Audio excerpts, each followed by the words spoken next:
Olá pessoal, meu nome é Caio, eu sou estudante do curso de Biotecnologia e eu estou gravando esse vídeo aqui para vocês para poder mostrar as principais diferenças entre os grupos de micro-organismos. Que eu vejo que muita gente fica ainda com dúvida da diferença, sabe? De um vírus para uma bactéria, de um fungo para um protozoário. E é com essa ideia que eu estou gravando esse vídeo. Eu quero dizer que eu não vou aprofundar muito em nenhum dos micro-organismos, porque não é isso que eu quero. Eu quero ser o mais objetivo e simples possível para poder mostrar as principais características para que quem veja esse vídeo saiba diferenciar facilmente os micro-organismos. E os micro-organismos são os vírus, as bactérias, os fungos e os protozoários. Eu vou começar pelos vírus, que são o micro-organismo mais simples. Os vírus eles são compostos pela sua cápsula viral, que é uma cápsula proteica. Em alguns livros você pode ver também chamando de envelope viral, tanto faz. E o material genético, que vai ser RNA ou DNA. Com exceção dos citomegalovírus, que possuem os dois. Ele tem esses dois ácidos nucleicos. Mas na grande maioria mesmo é um ou outro que vai ser o material genético do vírus. O vírus, gente, ele é um ser que é considerado acelular. O que isso quer dizer? Ele não tem célula. Então, sendo assim, ele não consegue realizar nenhuma função vital sozinho. Ele não consegue sintetizar suas proteínas, ele não consegue realizar nenhuma função metabólica, ele não consegue se reproduzir sozinho. Então, é dito que ele é um parasita intracelular obrigatório. Ele precisa infectar alguma célula para ele poder vir a realizar suas funções vitais, para ele poder se reproduzir. Não necessariamente essa célula tem que ser uma célula humana, ou seja, uma célula animal. Não. Ele pode vir a infectar uma bactéria, por exemplo, infectar uma célula vegetal, algum outro micro-organismo ou qualquer animal. Mas ele obrigatoriamente tem que infectar alguma célula, porque senão ele não consegue reproduzir, ele não consegue realizar nenhuma função metabólica. Já as bactérias, pessoal, elas são seres vivos pertencentes ao reino Monera. As bactérias elas vão ser procariontes. O que isso quer dizer? Elas não possuem núcleo celular. Não. O seu material genético vai estar ali no citoplasma da célula, ali numa região que é chamada de nucleolo. E a bactéria ela é um ser unicelular. Ela só tem uma célula. Então, essa célula é a bactéria. Que essa bactéria ela vai ter esse material genético nessa região que eu disse, que chamamos de nucleolo, localizada ali no citoplasma. E ela também não possui as organelas citoplasmáticas que uma célula eucarionte tem. Por exemplo, uma mitocôndria, um complexo de Golgi. Não. A única organela que vai ser encontrada numa bactéria é o ribossomo. E a bactéria tem uma outra estrutura que a bactéria tem, é a parede celular. A parede celular das bactérias, ela é composta por um polímero chamado peptídeo-glicano.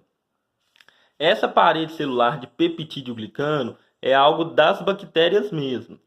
Uma outra característica também própria das bactérias é um DNA circular que é chamado de plasmídio. Esse DNA, gente, para a bactéria ele é de super importância, porque ele permite que a bactéria consiga trocar material genético entre uma bactéria e outra. Isso é muito importante para elas, porque as bactérias elas são assexuadas. Elas se reproduzem sempre por divisão binária. Ou seja, uma bactéria se divide ao meio, dando origem a duas. Isso manteria o material genético. Mas graças a esse plasmídio, a bactéria consegue trocar material genético, trocar alguns genes entre uma bactéria e outra. Isso até garante a resistência de bactérias a alguns medicamentos. Agora vamos falar um pouco dos fungos. Os fungos são pertencentes ao reino Fungi. Eles são seres que podem ser unicelulares, como as bactérias, possuem uma única célula, que no caso serão as leveduras. Ou também eles podem ser multicelulares, ou seja, ser formados de várias células. Que é, por exemplo, os bolores, que é aquele fungo muito comum que cresce em cima dos alimentos, muito comum dar em pão, laranja, essas coisas. E os cogumelos, esse muito popular que dá no jardim, é muito comum os cogumelos. Os fungos, pessoal, eles vão ser seres eucariontes, diferentes das bactérias. O que isso quer dizer? A célula dos fungos, elas possuem um núcleo revestindo seu material genético. Essa membrana nuclear é denominada de carioteca, que vai revestir o material genético que geralmente fica localizado ali no centro da célula. Uma característica que os fungos têm em comum às bactérias é que o fungo também tem parede celular.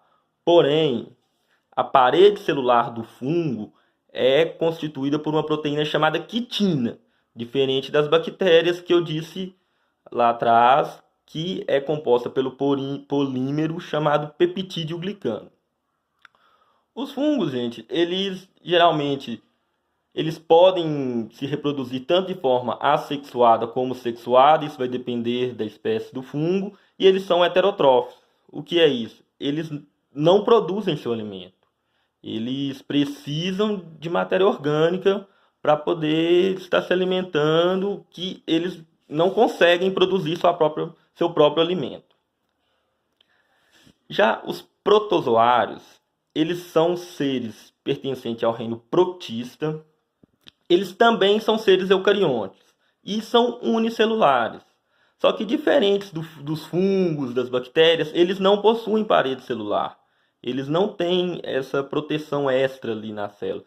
Como os animais também não têm parede celular, a célula do protozoário vai ser a que mais vai lembrar ali uma célula animal.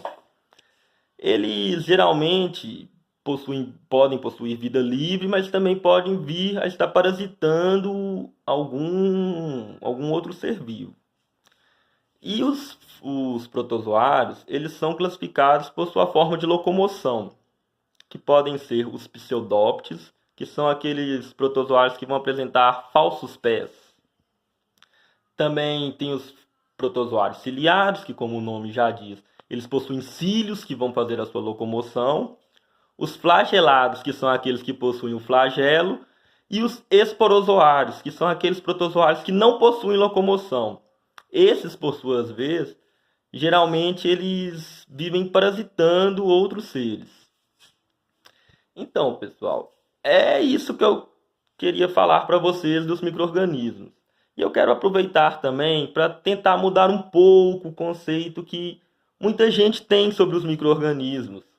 Que quando se diz micro-organismo, muita gente já pensa logo em algo ruim, em doença, e não é bem assim. Os micro-organismos, pelo contrário, a maioria são benéficos. Acredita que menos de 15% dos micro-organismos causam doença. Os micro-organismos eles são super importantes aí para o equilíbrio do nosso ecossistema. É bem provável que se não existissem os micro-organismos, não existiria esse ecossistema que a gente conhece hoje. Então é isso, eu agradeço a todos, espero que esse vídeo tenha ajudado alguém. É o primeiro vídeo que eu gravo desse estilo de videoaula.